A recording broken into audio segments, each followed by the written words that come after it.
4 বছরের সম্পর্কের ইতি টানল রূপম, কারণ হিয়া প্রেগনেন্ট।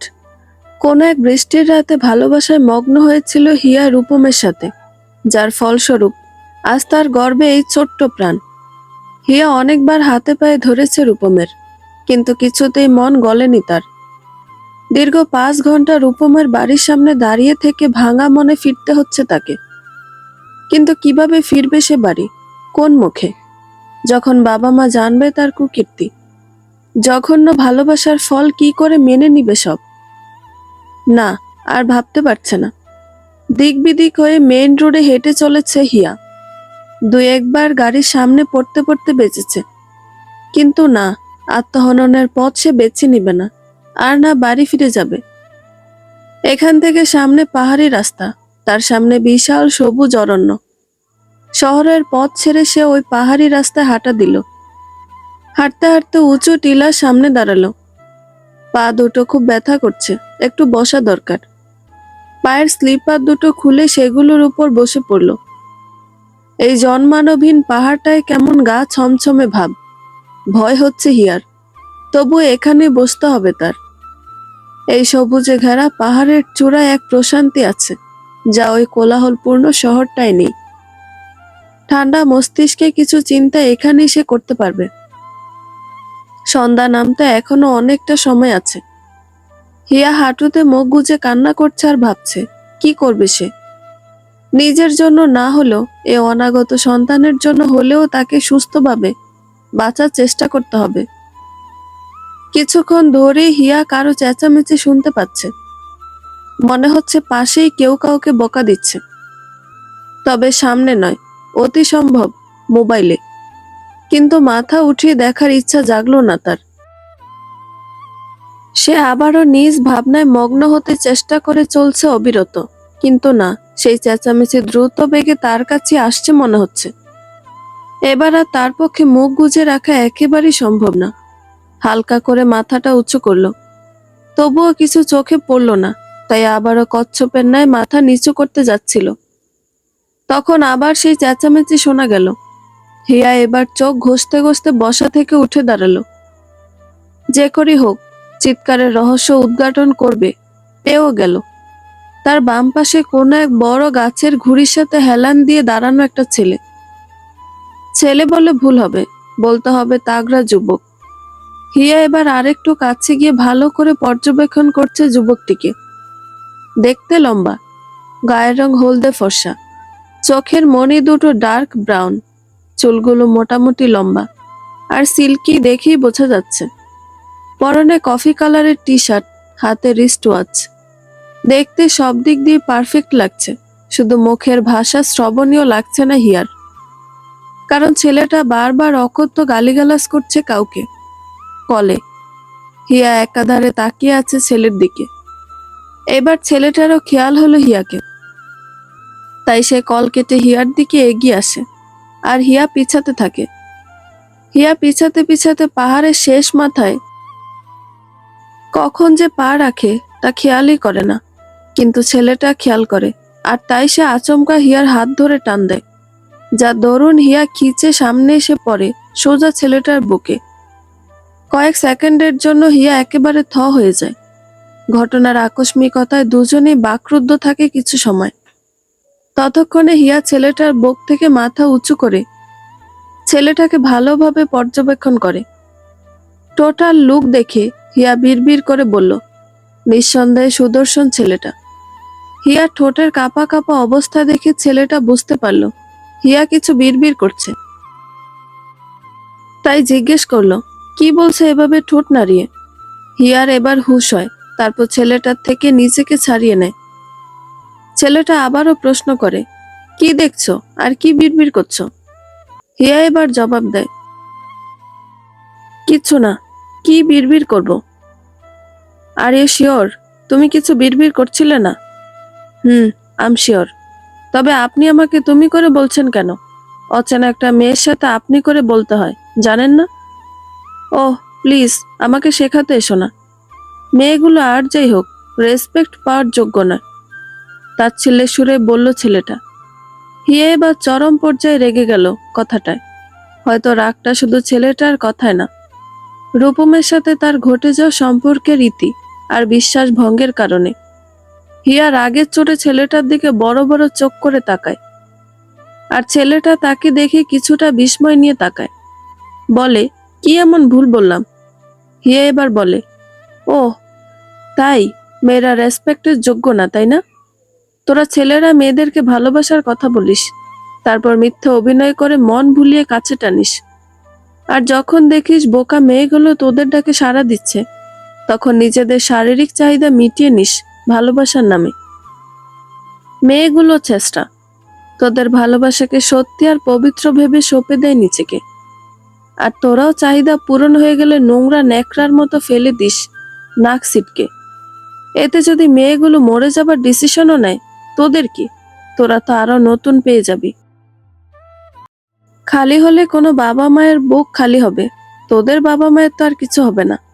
হিয়া একদমে কথাগুলো বলল যেন হাজারো কষ্ট অভিযোগ সব এই ছেলেটার উপরে। ভুলে গেছে সে এটা রূপম নয়, অন্য কোনো ছেলে।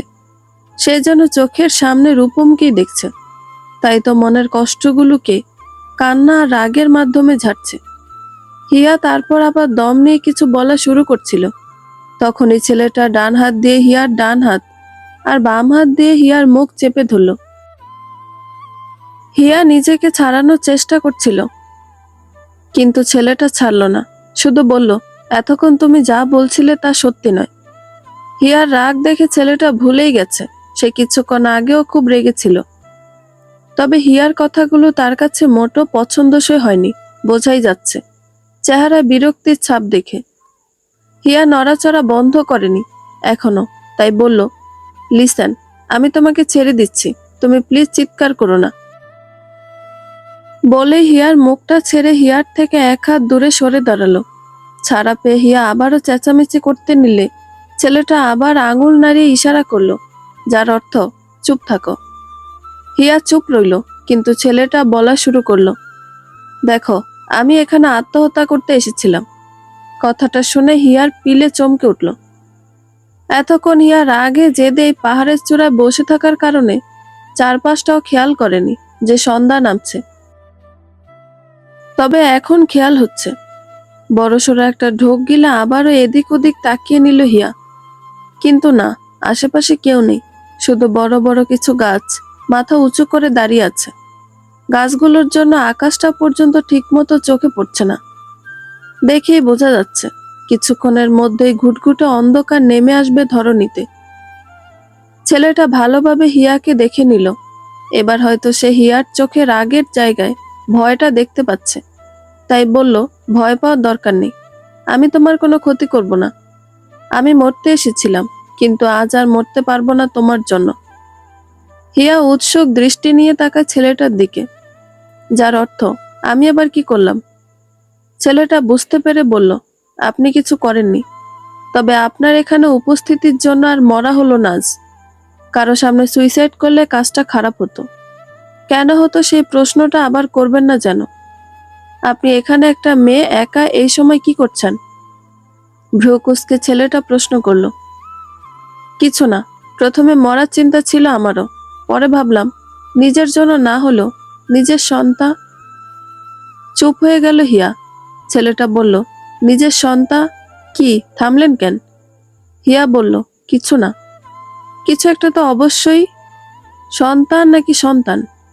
ছেলেটা জিজ্ঞেস করলো। এবার হিয়া বলল, হ্যাঁ, অনাগত সন্তানের জন্য, যার কোনো ভবিষ্যৎ নেই এই দুনিয়ায়। ছেলেটা এবার বিস্ময়ের শেষ পর্যায়ে, ভবিষ্যৎ নেই মানে কি? মানে হলো, আমার সন্তান দুনিয়া জন্মানোর সাহস করলে তাকে দুনিয়ার মানুষগুলো শাস্তি দিবে পদে পদে, কারণ সে কোনো বিবাহিত মায়ের গর্ভে জন্ম নিতে যাচ্ছে না। ছেলেটা হিয়ার কথা শুনে বুঝতে পারল মেয়েটার সাথে অন্যায় কিছু হয়েছে, তবে কি অন্যায়টা হয়েছে সে কি বুঝলো কে জানে। হিয়াকে অস্থির দেখে ছেলেটা পাশেই থাকা একটা গাছের ঘুড়ি দেখিয়ে বসতে বলল। তারপর হুট করে ছেলেটা নিচে যাওয়া রাস্তার দিকে দ্রুত গতিতে পা বাড়ালো। প্রায় 10 মিনিট ধরে ছেলেটা গেছে, এখনো ফিরল না। হিয়ার এখন ভয় বাড়তে থাকে, অন্ধকারে কিছু দেখতেও পাচ্ছে না। সে এখনো আগের জায়গায় দাঁড়িয়ে আছে। আরো 10 মিনিট অতিক্রম হবার পর দূর থেকে ক্ষীণ আলোক রশ্মি চোখে পড়ল, যেটা মনে হচ্ছে এদিকে আসছে। বুঝতে পারল হয়তো ছেলেটাই আসছে। ভয়টা কাটলো এবার হিয়ার, কারণ ছেলেটাই এসেছে। হাতে এক বোতল পানি আর কিছু আছে একটা ছোট্ট পলিথিনে। ছেলেটা হিয়ার দিকে এগুলো বাড়ি দিয়ে বলল, খেয়ে নিন। হিয়া অবাক হয়ে বলল, খাবো মানে? খাবেন মানে খাবেন, এগুলো খাবার। হিয়া আবার বলল, আপনি কি এই পাহাড়ের চূড়া থেকে নেমে আমার জন্য খাবার আনতে গেছিলেন?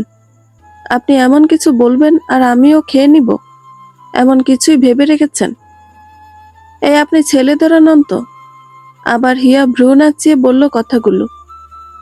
অন্ধকারে হিয়াকে ঠিক মতো দেখা যাচ্ছে না, তবুও ছেলেটা বুঝতে পারল কথাগুলো হিয়া রাগী চোখ মুখ করে বলছে। তাই ছেলেটা শান্ত গলায় বলল, ভয় নেই, বিষ মিশাইনি খাবারে। কি করে মেশাবো? আপনাকে তো চিনিই না। তবে হ্যাঁ, একটু করুণা হচ্ছিল যখন সন্তানের কথা বলছিলেন, তা আবার অবিবাহিত মায়ের। মানুষের জীবন কত অদ্ভুত।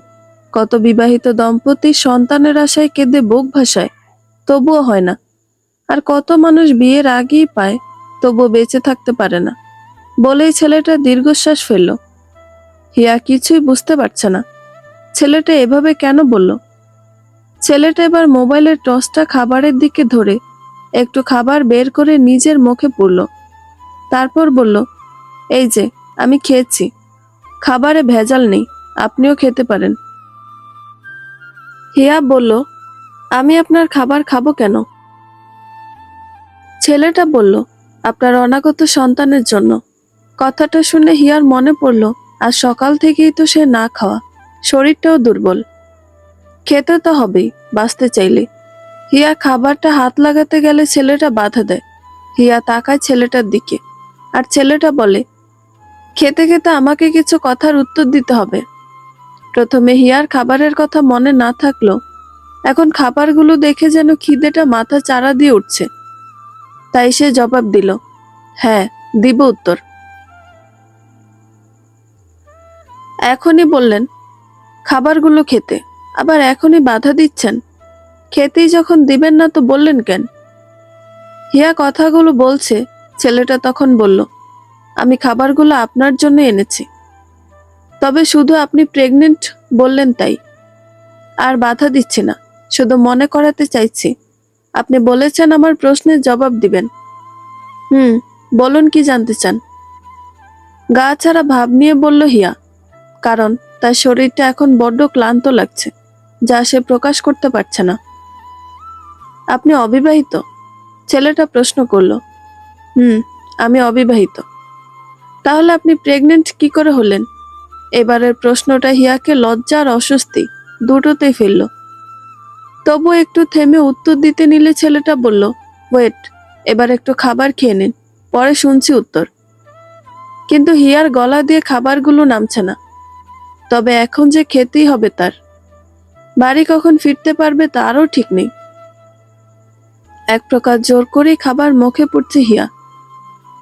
এক পর্যায়ে গলায় ঠেকলে ছেলেটি পানির বোতলটা এগিয়ে দেয় তাকে। খাবারটুকু শেষ করে চোখ বন্ধ করে ফেলে হিয়া। খুব কান্না পাচ্ছে তার। অতি বিত্তশালী পরিবারের না হলেও মধ্যবিত্ত পরিবারের খুব আদুরে একমাত্র সন্তান হিয়া।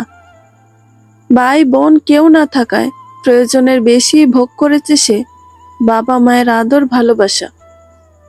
এখন এই আগন্তুকের সামনে বসে সে চোখের জল ফেলছে 4 বছরের সম্পর্ক শেষ করা ব্যক্তিটির জন্য। ধিক্কার দিতে ইচ্ছে করছে তার নিজেকে। এই যে মিস, প্লিজ কান্না বন্ধ করো। থাক, আমি আর প্রশ্ন করব না। তবে রাত অনেক হয়ে যাচ্ছে, তোমার এবার বাড়ি ফিরে যাওয়া উচিত।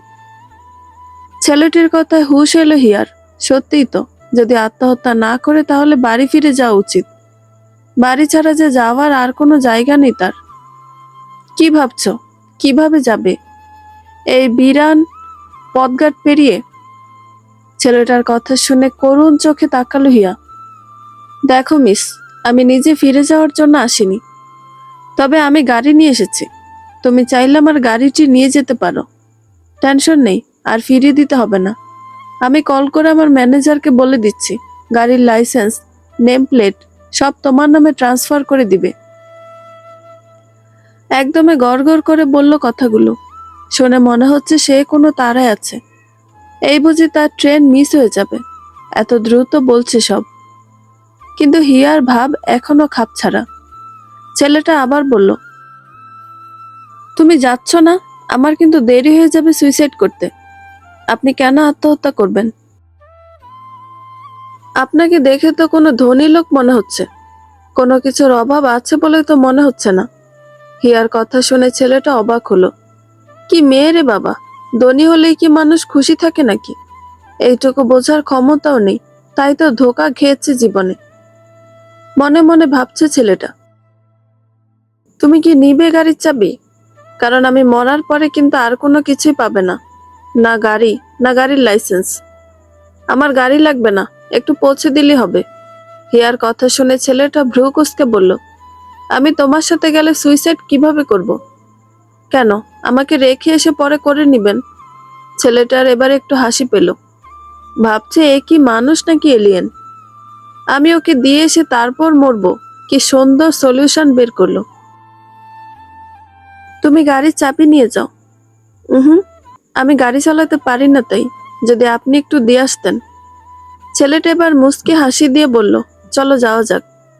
আসলে হিয়াকে দিয়ে আসার উদ্দেশ্য তাকে পথে যেতে যেতে জিজ্ঞেস করবে তার জীবনের কাহিনী। এমন বোকা মেয়ের জীবন কাহিনীও নিশ্চয়ই বোকা বোকা টাইপই হবে। তারপর দুজন পাহাড় থেকে নেমে রাস্তার পাশে ছেলেটার গাড়িতে উঠল। হিয়া বাড়ির ঠিকানা না দিয়ে বাড়ির থেকে একটা মোড় আগের ঠিকানা দিল। ছেলেটা তারপর গাড়ি স্টার্ট দিয়ে হিয়াকে জিজ্ঞেস করলো নাম কি তার। হিয়া একটু অবাক হয়ে বলল, কার? ছেলেটা এবার বাঁকা হাসি দিয়ে বলল, আপনার সন্তানের বাবার। কথাটা শোনা মাত্র চোখ মুখ শক্ত হয়ে এলো হিয়ার, তবুও নামটা বলল, রূপম। কোথায় থাকে সে? হিয়া এবার বলল, তা জেনে আপনি কি করবেন? বলে মুখটা বাইরের দিকে করে তাকালো। ছেলেটা আর চোখে তাকালো হিয়ার দিকে, তারপর বলল, কিছুই করব না, শুধু ইচ্ছে করছে জানতে তোমার সাথে কি হয়েছিল। হিয়া ভাবলেশীন ভাবে তাকালো ছেলেটার দিকে, তারপর সিটে পিঠ হেলিয়ে দিয়ে চোখ বন্ধ করলো। কিছু সময় এভাবেই কাটিয়ে বলতে শুরু করলো তার 4 বছরের অতীত। কলেজ থেকে ভালোবাসা রূপমের সাথে। প্রথম 3 বছর ভালোই ছিল সব। গত 1 বছর ধরে ভালোবাসার গভীরতা খুঁজতে থাকে রূপম।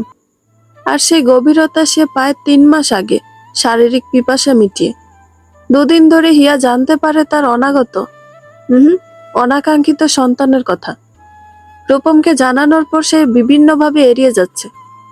আর যখন তার বাড়ির সামনে গিয়ে দাঁড়িয়েছিল হিয়া কয়েক ঘন্টা, তার বিনিময়ে পেয়েছে সম্পর্কের ভাঙন।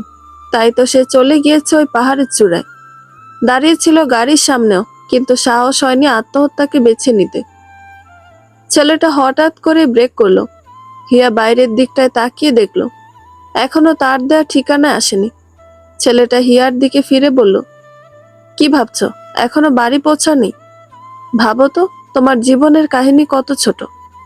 এতটাই ছোট যে তোমার বাড়ির পথটাও এত ছোট না। কেউ ভালোবাসলে গভীরতা মাপতে যায় না। ভালোবাসা বিন্দু পরিমাণ থাকলেই চলে। সমুদ্র অসীম, তাতে কি? তার গভীরতাও ভয়ঙ্কর হয়। আচ্ছা, কোথায় যেন থাকে বললে রূপম? হিয়া রূপমের অ্যাড্রেসটা বলে দিল। পরে আবার অবাক হয়ে বলল, আপনি অ্যাড্রেস কেন চাইছেন? ছেলেটা আবার গাড়ি চালানো শুরু করলো আর বলল, এমনিতেই ভাবছি আজ আর সুইসাইড করব না, এখন বাসায় যাব, তারপর জম্পেশ খাবার খাবো। তুমি কি করবে বাড়ি গিয়ে? আমি জানি না। বাড়ি গেলে বাবা মা জিজ্ঞেস করবে কোথায় ছিলাম বাড়ির বাইরে, মোবাইলটাও কোথায় জানি না। হিয়ার চোখ টলমল করছে। তারপর আবার বলল, বাড়ি গিয়ে আগে বাবা মায়ের পা ধরবো, সবকিছু বলে দিব ভাবছি। কিন্তু বাবা হার্ট পেশেন্ট, যদি আমার কারণে কিছু হয়ে। না, আর ভাবতে পারছি না বলেই হিয়া নিজের চুল টানতে লাগলো। ছেলেটা আবার গাড়ি ব্রেক করলো, তবে এবার হিয়ার দেওয়া অ্যাড্রেসে এসে গেছে। তারপর ছেলেটা বলল, বাড়ি গিয়ে মাফ চাইবে বাবা মায়ের কাছে, বলবে বান্ধবীদের বাড়ি ছিলে, তাই আড্ডায় সময়ের খেয়াল ছিল না। মোবাইলটা কোথায় খেয়াল নেই। তারপর বাবা মা বেশিক্ষণ রাগ করবে না। আর যখন দেখবে সব স্বাভাবিক হয়েছে, তখন গিয়ে ফ্রেশ হয়ে খাবার খেয়ে ঘুমাবে। সকালে বলতে নিয়ে কিছু একটা ভেবে চুপ হয়ে গেল। তারপর বলল, তোমার নামটা কি যেন? হিয়া। আপনার নাম? থাক, আমার নামটা হয়তো আবার কখনো দেখা হবে, তখন না হয় আমার পর্ব চলবে। আজ তোমারটুকুই থাক। বলেই ছেলেটা হিয়াকে বাইরে ইশারা করলো, যার অর্থ পৌঁছে গেছি তোমার গন্তব্যে। হিয়া গাড়ি থেকে নেমে নিজের বাড়ির রাস্তা হাঁটা দিল। ততক্ষণে ছেলেটাও গাড়ি নিয়ে মিলিয়ে গেল রাতের আধারের সাথে। হিয়া বাড়ি গিয়ে মা বাবার সাথে কথা বলে মাফ চেয়ে নিয়েছে ছেলেটার কথা মতো, কিন্তু মন মানছে না তার ভুলটা লুকাতে। আবার সাহসও হচ্ছে না বাবার দিকে তাকিয়ে সত্যিটা বলতে। তাই নিজের ঘরে গিয়ে শুয়ে পড়ল। সকালে মায়ের ডাকে ঘুম ভাঙে হিয়ার, কিন্তু ঘুম ভেঙে ড্রয়িং রুমে আসতেই চক্ষু চড়ক গাছ হিয়ার, কারণ সোফায় বসা রূপম ও তার পরিবার। কেন যেন হিয়ার খুশি লাগলো না রূপমকে এখানে দেখে। শুধু বারবার মনে হচ্ছে এই লোকটা তার অনাগত সন্তানের অপরাধী, কিন্তু মুখে কিছু বলতে পারছে না। রূপম হিয়াকে দেখে একটা হাসি দিয়ে বলল, কেমন আছো হিয়া? কথাটা হিয়ার কান পর্যন্ত পৌঁছলো কিনা কে জানে, শুধু তার মন বলছে হয়তো আবার দেখা হবে ওই লোকটার সাথে, আর তখন আমিও জেনে নিব তার জীবন কাহিনী। আমার সব সমাধান করে দিয়ে আমাকে একটা প্রশ্নবোধক চিহ্ন ধরিয়ে দিয়ে চলে গেল। তীব্র প্রসব যন্ত্রণায় চিৎকার করে কাঁদছে হিয়া। 9 মাস পূর্ণ হয়ে 10 মাস শুরু হয়েছে। সকাল থেকে চিনচিনে ব্যথা অনুভব করছিল সে, তবে তেমন একটা গ্রাহ্য করেনি। সন্ধ্যার পর থেকে এই ব্যথা অসহনীয় হয়ে পড়ে। পাশে থাকার মতো মধ্যবয়স্ক মা বাবা ছাড়া আর কেউ নেই বললেই চলে। তবে পাশের ফ্ল্যাটের এক হিন্দু দম্পতি তাদের খুবই ঘনিষ্ঠ হয়ে উঠেছে এই বাড়িতে আসার পর থেকে। এই একটি পরিবারই তাদের সবসময় পাশে থেকে সহায়তা করে আসছে গত 5 মাস ধরে। অন্যরা এখানে আসার পর প্রথম অবস্থায় একটু আধটু কাছে আসলো, ধীরে ধীরে হিয়ার চরিত্র নিয়ে কথা তুলে তেমন আর একটা মিশে না তাদের সাথে। তবে হিন্দু দাদা বৌদিটা খুবই ভালো, তারা এখানে আসার পর প্রয়োজনে পাশে থেকেছে।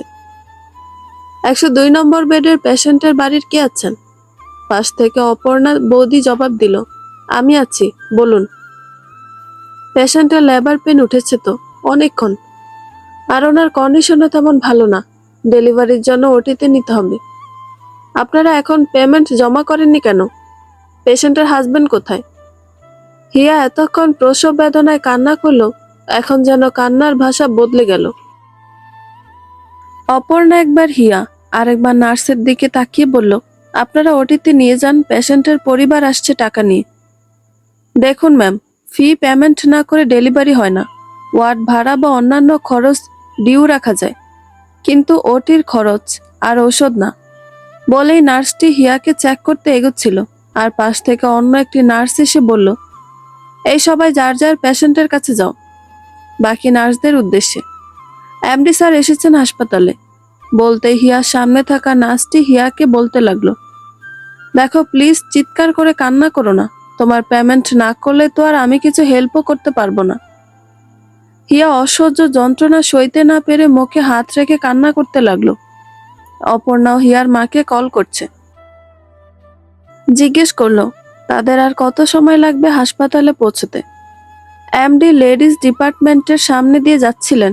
উনি সচরাচর এপাশ দিয়ে গেলে কখনো দরজার দিকে তাকান না, এটা মহিলাদের সাইড বলে। তবে আজ কি মনে করে দরজা বরাবর চোখ গেল তার।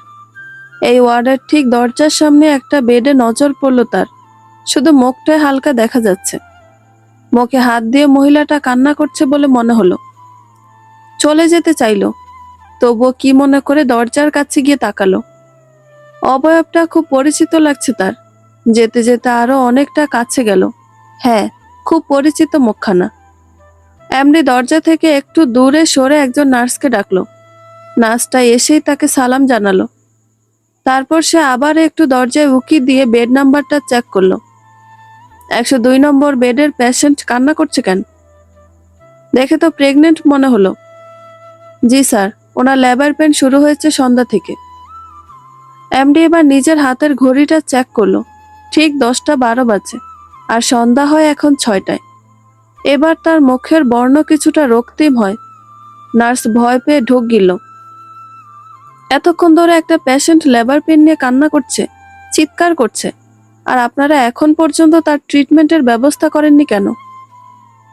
নার্স এবার আমতা আমতা করে বলল, স্যার, আসলে পেশেন্টের বাড়ির লোকজন এখনো পেমেন্ট করেননি, আর পেশেন্টের মনে হয় স্বামী নেই, মা বাবাও এখনো হাসপাতালে আসেননি, শুধু একজন প্রতিবেশী নিয়ে এসেছেন। স্বামী নেই কথাটা শুনে অবাক হয়ে যায় লোকটা। হিয়ার কান্নার বেগ আগের থেকে বেশি, তার মানে পেইনও এবার সহ্যের বাইরে। বুঝতে পেরে লোকটা নার্সকে একরকম ধমকেই বললেন, জলদি করে পেশেন্টের ডেলিভারির ব্যবস্থা করো, আর আমাদের বেস্ট গাইনোকোলজিস্ট রিমাকে বলো ডেলিভারি করতে। নার্স আবারও আমতা আমতা করতে লাগলো, স্যার, রিমা ম্যাম তো একটু আগেই বেরিয়ে গেছেন। এবার যেন লোকটা চোখ দিয়ে জ্বলন্ত অগ্নিলাভা বেরিয়ে আসবে। Only 10 minutes, just 10। এরই মাঝে ওটিতে সবকিছু আমার কথা মতো না হলে আজ অনেকেই ফায়ার হবে, মাইন্ড ইট। বলে এমডি নিজের কেবিনের দিকে হাঁটা দিল। প্রায় 15 মিনিট পর দুজন নার্স এসে হিয়াকে ওটিতে নেওয়ার জন্য রেডি করতে লাগলো। অপর্ণা, হিয়া দুজনে আশ্চর্য হলো, কারণ এখনো হিয়ার মা বাবা টাকা নিয়ে আসেননি। অপর্ণা নার্সকে বলল, আমাদের এখনো টাকার ব্যবস্থা হয়নি। একজন নার্স একবার অপর্ণা তো আরেকবার হিয়ার দিকে তাকালো, তারপর বলল, হয়ে গেছে আপনাদের সব পেমেন্ট। হাসপাতাল যে আপনাদের নিজের লোকের পরিচয়টা আগে দিলেন না কেন? অযথা দুজন মানুষের চাকরি খেলেন। খানিকটা মুখ ভেঙচিয়ে বলল, এই চুপ কর, এখন আবার নিজের চাকরিও খোয়াবি নাকি? বলল অন্য আরেকজন নার্স। তবে নার্সের কথার আগামাথা কিছুই বুঝলো না হিয়া আর অপর্ণা। হিয়াকে ওটিতে ঢোকানোর কিছুক্ষণের মধ্যেই হিয়ার বাবা মা এসে পৌঁছলো। হিয়া কোথায় অপর্ণা? মাসি, হিয়াকে ওটিতে নেওয়া হয়েছে। একটা নার্স বলল, হাসপাতাল নাকি আপনাদের আত্মীয়ের। হিয়ার মা বাবা দুজনই অবাক হয়, কারণ তাদের জানা মতে এমন কোনো আত্মীয় নেই যার এত বড় একটা হাসপাতাল থাকতে পারে। তার উপর যে কজনই ছিল, তারাও হিয়ার অবৈধ সন্তানের কথা জানতে পেরে সম্পর্ক শেষ করে দিয়েছে। অপর্ণা বলল, জানেন মাসি, হিয়াকে টাকার জন্য ওটিতে না নেওয়ার কারণে হিয়া কষ্ট পাচ্ছিল। এজন্য নাকি দুইজনকে চাকরি থেকে বের করে দিয়েছেন। একথা শুনে অবাকের শীর্ষে হিয়ার বাবা মা। রাত 1টা বাজে ডক্টর সাথী ওটি থেকে বের হয়েছেন। হাসি মুখে বললেন, বেবির বাবা কই? তখনই এমডি এসে দাঁড়ালেন ওটির সামনে। এমডি সাথীর সাথে কুশল বিনিময় করে জিজ্ঞেস করলো, হিয়ার বেবি কোথায়, আর বেবি ছেলে নাকি মেয়ে? এমডির মুখে হিয়ার নাম শুনে সেখানে উপস্থিত সবাই অবাক হয়, শুধু একজন নার্স ছাড়া।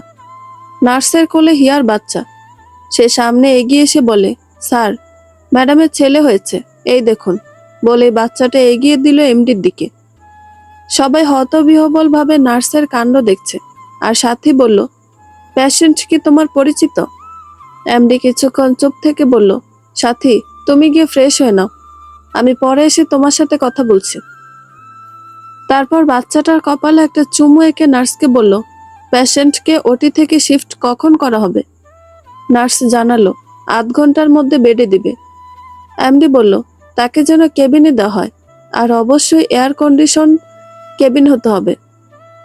নার্স চলে গেলে হিয়ার বাবা এমডির সামনে এসে বললেন, তোমাকে ঠিক চিনলাম না বাবা। এমডি এবার বাচ্চাটাকে হিয়ার মায়ের কোলে দিলেন, তারপর বললেন, আসেন, আমরা একটু গিয়ে বসি, এখানে অনেক লোকজন। এমডির কথার অর্থ বুঝতে পারেন তারা, তাই সবাই এমডির কেবিনে বসেন। এবার হিয়ার বাবা মায়ের উৎসুক দৃষ্টি দেখে এমডি কিছু বলতে যায়, কিন্তু সেখানে অপর্ণাকে দেখে ইশারা করে। হিয়ার মা বললেন, আমাদের খুব আপন বলতে এখন সেও একজন। বলে হালকা হাসেন। আধ ঘন্টা পর হিয়াকে কেবিনে দেওয়া হলো, তার সেন্সও ফিরেছে। হিয়ার মা তার পাশে বসে বাচ্চাকে কোলে দিচ্ছিলেন, অন্য পাশে অপর্ণার সোফায় বসা হিয়ার বাবা। হিয়ার চোখে খুশির বন্যা, ছেলেকে কোলে নিচ্ছিল, এমন সময় দরজায় চোখ যায়। আপনি? হ্যাঁ আমি। ভালোই হলো চিনতে পেরেছো। আমি তো ভাবছিলাম হয়তো আবার দেখা হলে চিনবে না। কেন চিনব না? সেই সময়টা এখনো ভোলার নয়। তাহলে সেই সময়ের মানুষগুলোকে কি করে ভুলে যাব? আচ্ছা মা বাবা ওনার সাথে তোমাদের পরিচয় করিয়ে দিই। না লাগবে না বাবু, একটু আগে আমরা ওনার সাথে পরিচিত হয়েছি। হিয়ার মা বললেন। কি গো, তুমি আজও হিয়াকে বাবু বলছো? তোমার বাবুর এখন নিজেরই বাবু আছে। সবাই একটু হাসলো হিয়ার বাবার এমন কথায়। আরে, আপনি কি দরজায় দাঁড়িয়ে থাকবেন? ভেতরে আসুন, আমার ছেলেটাকেও দেখেন। তোমার ছেলেকে সবার আগে তিনিই দেখেছেন, কোলেও তিনিই নিয়েছেন হিয়া। অপর্ণা বলল কথাটা। কি বলছো বৌদি, উনি আরো আগে এসেছেন এখানে? বলতে বলতেই তাকালো লোকটার দিকে। হুম, আমি এসেছি অনেক আগে। হিয়ার মা এবার বলল। কি রে হিয়া, তুইও জানতিস না এটা ওনারই হাসপাতাল? হিয়া এবার অবাক দৃষ্টি নিক্ষেপ করে, হালকা করে চোখ দুটো বুজে। লোকটি তারপর বলে, আন্টি, ও এমন আরো অনেক কিছু জানে না। আমি রৌদ্র, এই হসপিটালের ওনার। হিয়ার দিকে চেয়ে বলল। হিয়া এই প্রথম শুনল তার নামটা। তবে নামটা বেশ ভালো, রৌদ্র। লোকটার কথাগুলো কেমন রৌদ্রের ন্যায় তপ্ত, উজ্জ্বল। আর সেই উজ্জ্বলতার কারণে হয়তো আজ হিয়া এখানে আছে, তার কোলে তার সন্তান আছে। এবার একটা নার্স হিয়াকে চেক করতে এসে বলে উঠল, আপনারা কিন্তু এখনো মিষ্টিমুখ করালেন না। এত কিউট একটা বেবি হলো। রৌদ্র পাশ থেকে বলল, মিষ্টি আসছে কিছুক্ষণের মধ্যেই, সবাই মিষ্টিমুখ করবেন। নার্সটা অবাক হয়, সাথে বিস্ময় কাজ করে। কারণ এতগুলো বছরে কখনো তারা এমডিকে হাসপাতালে বিশেষ প্রয়োজন ছাড়া আসতে দেখেনি। আর কখনো আসলেও 20 থেকে 30 মিনিটের বেশি থাকতে দেখেনি। কিন্তু আজ সেই সন্ধ্যে থেকে এখানে এত রাত হয়েছে, তবুও যায়নি। কেমন একটা অদ্ভুত মনে হচ্ছে তার। নার্সটা চেক করা শেষ করে হিয়াকে ওষুধ খাইয়ে বাইরে চলে যায়। এরই মধ্যে দুজন লোক কয়েক প্যাকেট মিষ্টি নিয়ে কেবিনে হাজির হয়। তারপর এক প্যাকেট মিষ্টি কেবিনে রেখে বাকিগুলো রিসেপশনে পাঠিয়ে দেয়, যেন সবাইকে দেওয়া হয়। সবার আগে রৌদ্র মিষ্টি নিয়ে হিয়ার বাবাকে খাইয়ে দেয়। পরে হিয়ার মা আর অপর্ণা বৌদিকেও দেয়। এরপর হিয়ার দিকে এগিয়ে নিয়েও আবার কি মনে করে রেখে দেয়। হিয়া শুধু চুপচাপ তার সব কাজকর্ম দেখছে। এবার বলে উঠল, আপনি এসব কেন করছেন? কি করছি? এই যে মিষ্টি আনিয়ে খাওয়াচ্ছেন। পাশ থেকে হিয়ার মা বললেন, বাবু জানিস, তো ডেলিভারি চার্জ, কেবিনের শিফট, সবকিছুই তো উনি করে দিয়েছেন। আবার দুজনকে চাকরি থেকে বেরও করে দিয়েছেন তোর জন্য। হিয়া এবার অবাকের সপ্তম আসমান থেকে যেন পড়ল। অসহায় দৃষ্টিতে তাকালো রৌদ্রের দিকে, যার অর্থ এসবের মানে কি? জবাবে রৌদ্র হালকা একটু হাসি দেয়। আচ্ছা আন্টি, আমায় এখন যেতে হবে, কাল আবার আসবো, কেমন? বলেই তাকায় হিয়ার দিকে। তবে হিয়ার চোখ দেখে তার মনে হলো চোখ দুটোতে অভিযোগ আছে কিছু, যা সে এখন হয়তো সবার সামনে শুনতে পারবে না। তাই কেবিন থেকে বেরিয়ে গেল। এই, এত মিষ্টি কে আনলো হাসপাতালে? ম্যানেজার বিস্ময় নিয়ে প্রশ্ন করলো। এমডি আনিয়েছেন সবাইকে খাওয়াতে, একজন নার্স জবাব দিল। কেন, এবার কি সত্যি ডিভোর্সটা হয়েই গেল? বলে হা হা করে হাসতে লাগলো ম্যানেজার। নার্স ইশারা দিয়ে চুপ করতে বলল, আর বোঝালো এমডি এদিকেই আসছে। ম্যানেজারও চুপ হয়ে গেল। 2 মিনিটের মধ্যেই রৌদ্র হাসপাতাল থেকে বের হয়ে গেল। ম্যানেজার আবার নার্সটির সামনে গিয়ে জিজ্ঞেস করলো, বললে না তো মিষ্টি কিসের জন্য? নার্সটি উত্তর দিল, যে মেয়ের জন্য রিমা ম্যামকে বের করে দিয়েছেন, সেই মেয়ের বাচ্চা হওয়ার খুশিতে। রিসেপশনের পাশ দিয়ে যাওয়ার সময় অন্য একজন ওয়ার্ড বয় কথাগুলো শুনলো। আর ব্যাপারটা এমন হলো, সে গিয়ে অন্য এক ডক্টরের সামনে বলল, রৌদ্র স্যারের গার্লফ্রেন্ডের বাচ্চা হয়েছে। সকাল পর্যন্ত ঘটনাটা এত পরিমাণ বিকৃত হয়েছে যে এখন সবার মুখে রৌদ্র স্যারের বাচ্চা হয়েছে। আসল ঘটনা আর কারো জানা নাই। সকাল থেকে ডক্টররা কয়েকবার এসে চেক আপ করে গেছে। দুপুরের পর রৌদ্র এলো, এসেই কানাঘোষা দেখল। এতে করে রৌদ্রের মেজাজ খারাপ হয়ে গেল। হিয়ার কেবিনে প্রবেশ করেই দেখল একটা লোক বসে আছে। হিয়া বেডে, দরজা থেকে শুধু লোকটার পিছন দেখা যাচ্ছে। বয়স বা চেহারা সবই অজানা, তবে আবার ভাবছে হয়তো রূপম এসেছে। হিয়ার নজর পড়ে দরজায়। রৌদ্রকে দেখতে পেয়ে ডাকলো ভেতরে যাওয়ার জন্য। আর বেডে বসা লোকটাও এবার পিছন ফিরল। রৌদ্র ভেতরে আসতে হিয়া বলল, দাদা, ইনি এই হসপিটালের ওনার। রৌদ্র এবার একটু হেসে সৌজন্য বিনিময় করলো। তারপর হিয়া বলল, কাল যে বৌদি ছিল তার হাজবেন্ড উনি। রৌদ্র আর অপর্ণার হাজবেন্ড দুজনে হাত মিলালো। তারপর রৌদ্রের দিকে ফিরে ধন্যবাদ জানালো কালকের উপকারের জন্য। এতে হিয়া অবাক না হলো রৌদ্র ঠিকই হলো। সে ভাবছে একটা প্রতিবেশী লোক, তা আবার অন্য ধর্মের, কতটা আপন হলে এমনটা সৌহার্দ্যপূর্ণ ব্যবহার দেখায়। হিয়া আর অরুণ, অপর্ণার হাজবেন্ড, দুজনই রৌদ্রের চেহারায় কৌতূহল স্পষ্ট দেখতে পাচ্ছে। তাই অরুণই বলল, কি ভাবছেন আমি কেন ধন্যবাদ বলছি? রৌদ্র মাথা উপর নিচ করে, যার মানে হ্যাঁ। আগে বসুন, পরে না হয় কথা বলি। অরুণ রৌদ্রকে বলে। রৌদ্র কেবিনে লাগোয়া সোফায় বসে। তারপর অরুণ বলে, আপনি কি কারণে কাল এত কিছু করলেন? আমি যতটুকু অবজার্ভ করেছি, আপনার হাসপাতালে কাল থেকে আজ পর্যন্ত লাখখানেকের বিল এসেছে, যেটা হিয়ার পক্ষে পেমেন্ট করা পসিবল না, আপনিও জানেন। অরুণের কথার কোনো মানে বুঝতে পারে না রৌদ্র। অরুণও বুঝতে পারছে, তাই আবারও বলল, আপনার তো কোনো আত্মীয়তা বা রক্তের সম্পর্ক নেই, তবুও আপনি তার জন্য অনেক করেছেন, কারণ আপনার তার প্রতি একটা মায়া বা সহানুভূতি কাজ করেছে। হয়তোবা পূর্ব পরিচিত, তাও হতে পারে। আমার বেলাও ঠিক তেমনই। রক্তের সম্পর্ক নেই, তবে গত 5 মাস ধরে পাশাপাশি থাকা, বিপদে আপদে পাশে থাকা, বিভিন্ন কারণে ঘনিষ্ঠতা তৈরি হয়েছে। আর হিয়া আমায় দাদা বলে, যার অর্থ ভাই। তাই ভাই হয়ে আপনাকে ধন্যবাদ দিলাম এত উপকার করার জন্য। আসলে আমি বাড়ি থেকে দূরে থাকি, মা বাবা কেউ বেঁচে নেই। হিয়ার মা বাবা সবসময় মাথার ওপর বড় হয়ে হাত রেখেছে, তাই তাদেরকে মা বাবা আর হিয়াকে নিজের বোনই মনে করি। রৌদ্র খেয়াল করলো অরুণের চোখে পানি চিকচিক করছে। হিয়া চুপচাপ কথা শুনছে দুজনেরই। এবার সেও বলে উঠল রৌদ্রের দিকে তাকিয়ে, আপনার পর আমাকে যে দুজন মানুষ হেল্প করেছিল তারা এই দাদার বৌদি, বলে হাসলো আলতো করে। অরুণ বাড়ি ফিরবে, তাই হিয়াকে বলল, আন্টিকে কল কর হিয়া, আমার আবার একটু কাজ আছে, ফিরতে হবে তো। রৌদ্র বলল, দাদা আপনি যান, আমি আছি এখানে, আন্টি আসলেই যাব। অরুণ একবার হিয়ার দিকে তাকালো, একবার বাচ্চার দিকে, তারপর বলল, খেয়াল রাখিস নিজের, আমি বাড়ি গিয়ে আগে আন্টিকে পাঠাচ্ছি, বলেই বিদায় নিল অরুণ। রৌদ্র এবার সোফা থেকে উঠে বাচ্চাটাকে একবার কাছ থেকে দেখে নিয়ে পরে বেডের পাশে চেয়ার টেনে বসলো। তারপর বলো, রূপম কই? হিয়া নামটা শুনতেই চমকে গেল। রৌদ্র আবার বলল, কি হলো, এমন আশ্চর্য চাহনি দিচ্ছ কেন? রৌদ্রের কথার ফাঁকে প্রথম দিনে সেই নার্সটা কেবিনের বাইরে দিয়ে যাচ্ছিল। রৌদ্রের পিছন দিকটা দেখে চিনে ফেলল, আর সাথে সাথেই কাউকে কল করে বলতে লাগলো, স্যার এখনো ওই মেয়ের কেবিনে হাতে হাত রেখে বসে আছে। রৌদ্র দরজার দিকে পিছন দিয়ে বসায়, বাইরের কাউকে দেখতে পায়নি। আর হিয়ারও সামনে রৌদ্র থাকায় সেও দরজার বাইরে দিয়ে কে আসছে যাচ্ছে তাও দেখতে পাচ্ছে না।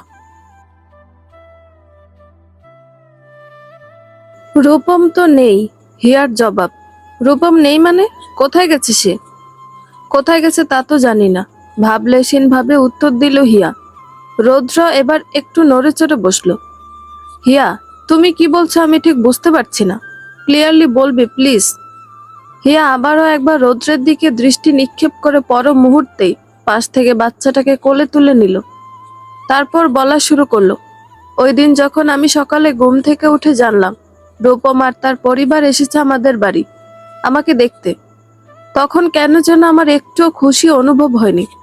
তার আগের দিন পর্যন্ত, ইভেন আপনি আমায় বাড়ি পৌঁছে দেওয়ার সময়ও মনে মনে বারবার দোয়া করে যাচ্ছিলাম রূপম যেন আমার সন্তানটার কথা একটাবার ভাবে। কিন্তু সকালেই তাদের দেখার পর শুধু মনে হয়েছে, কেন এসেছে সে? চাই না আমার সন্তানের জন্য তার মতো পিতা, যে দায়িত্ব এড়াতে ভালোবাসাকে অস্বীকার করতে পারে, নিজের সন্তানকে অস্বীকার করতে পারে।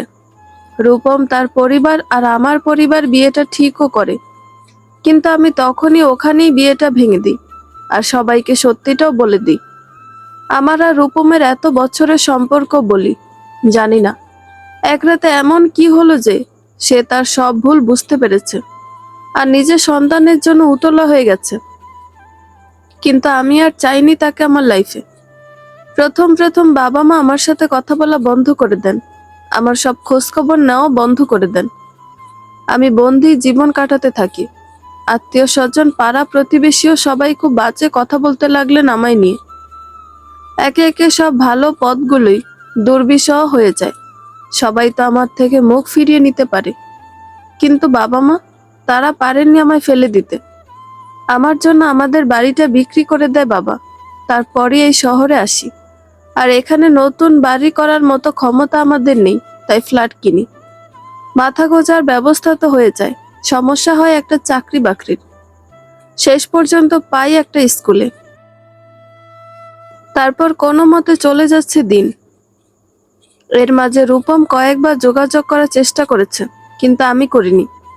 হিয়া লক্ষ্য করেছে, সে যখন রূপমের কথা বলেছে যে রূপম নিজে থেকে পরিবার নিয়ে বিয়ের কথা বলতে এসেছে, তখন রৌদ্রের ঠোঁটের কোণে রহস্যময় হাসি দেখেছে হিয়া। তার মানে কি তার ধারণাই ঠিক, রূপমের ফিরতে চাওয়ার পেছনেও রৌদ্রের হাত ছিল। সে সন্তান বা আমার কথা ভেবে আসেনি। আচ্ছা, আমি এখন উঠি, কাল আবার আসবো। আপনি এখনই যাবেন? হ্যাঁ, অনেক কাজ আছে, কাল আবার আসবো। বলেই বাচ্চাটার দিকে এগুলো। হিয়া বুঝতে পেরেছে রৌদ্র বাচ্চাটাকে একটু ছুতে চায়, তাই সে নিজে এগিয়ে দিল কোলে নেওয়ার জন্য। রৌদ্র খুব খুশি চিত্তে কোলে নিয়ে আদর করতে লাগলো বাচ্চাটাকে।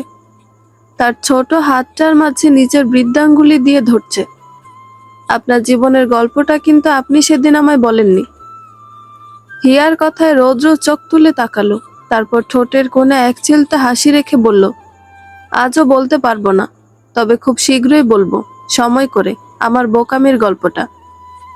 রৌদ্র বাচ্চাটাকে হিয়ার কোলে দিতে দিতে বলল, কি নাম রেখেছেন ওর? এখনো রাখা হয়নি। একটা বাচ্চা জন্মের আগেই তার মা বাবা হাজারো নাম ঠিক করে, কিন্তু আমার বাচ্চাটার এত সৌভাগ্য আর হলো না। তবে ভাবছি বলবো, আপনি রাখুন ওর নাম। আপনার সাহায্যের জন্যই হয়তো আজও সুস্থভাবে দুনিয়ার আলো দেখতে পেরেছে। রায়ান আহমেদ হিম। চলবে? চলবে না, দৌড়বে, বলে হেসে দিল হিয়া। রৌদ্র হিয়ার কেবিন থেকে বের হয়ে সোজা হাসপাতালের গেটের দিকে গেল। হঠাৎই চোখে অসংখ্য আলোক রশ্মি পড়ল। দুহাত উঠিয়ে চোখ ঢেকে ফেলল আর বোঝার চেষ্টা করছে কি হচ্ছে তার সাথে। তখনই পাশ থেকে প্রশ্ন তীর শুনতে পেল রৌদ্র। রেদওয়ান আহমেদ রৌদ্র, তাহলে কি এটাই সত্যি?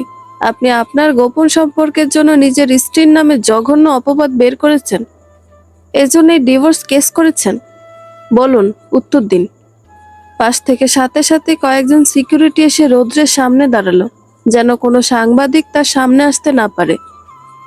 ঘটনাটা এত দ্রুত ঘটেছে যে রৌদ্র কিছু বুঝে ওঠার আগে হাজারো প্রশ্ন ছুটে আসছে তার দিকে, সাংবাদিকদের।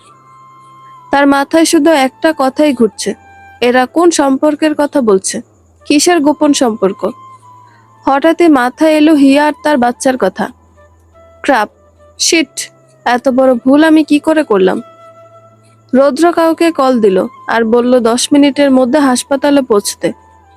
20 মিনিটের মধ্যে হাসপাতালের পেছনের গেট দিয়ে হিয়া আর তার বাচ্চাকে বাড়িতে পাঠিয়ে দেওয়া হয়। প্রথম দিনে সেই নার্সটা আবারও হিয়ার কেবিনে যায় হিয়াকে চেক করতে কারো সাথে। তখন সে কলে কথা বলছিল, কিন্তু কেবিনে ঢুকতেই সে চমকে যায়, কারণ বেড খালি। তাই কলে থাকা ব্যক্তিটিকে উদ্দেশ্য করে বলল, পেশেন্ট তো কেবিনে নেই। নিশ্চিত স্যার সাংবাদিকদের দেখে বুঝে ফেলেছেন কিছু একটা ঝামেলা হবে, তাও আবার ওই বাচ্চার মেয়েকে নিয়ে, তাই লুকিয়ে হাসপাতাল থেকে পাঠিয়ে দিয়েছেন। দানিশ, সময় এসে গেছে এবার বড় কিছু করার, আর সুযোগ দেওয়া মানে নিজের পায়ে নিজে কুড়াল মারা। রৌদ্র বারবার ডান হাতে নিজের চুল টানতে টানতে বলল, তার সিক্রেট লয়ার দানিশকে। কিন্তু স্যার, করবেনটা কি? উনি তো সব ঝামেলা এমনভাবে ক্রিয়েট করছে যেন আপনি পুরোপুরি ফেঁসে যান, আর উনি আপনার সবকিছু বিনা কষ্টে নিজের করে নিতে পারে। এটা তো আমিও জানি, কিন্তু ও আমার ক্ষতি করতে গিয়ে এখন ওই মেয়ে আর বাচ্চাটাকে ব্যবহার করতে চাইছে। ওরা এমনিতে অসহায় হয়ে আছে আমার জন্য, আর কোনো বিপদে পড়তে হোক তা আমি চাই না। কিন্তু স্যার, একটা জিনিস বুঝলাম না। কপাল কুঁচকে প্রশ্ন করলো দানিশ। কি বুঝতে পারোনি? দানিশ এবার একটু ইতস্তত করতে করতে বলল, ওই মেয়েটাকে, মানে সত্যি কি আপনার প্রেমী? কথাটা সম্পূর্ণ করার আগে রৌদ্রের তীক্ষ্ণ দৃষ্টি দেখে থেমে গেল। এখন কি তুমি আমায় সন্দেহ করছো এসব নিয়ে? রেগে বলল রৌদ্র।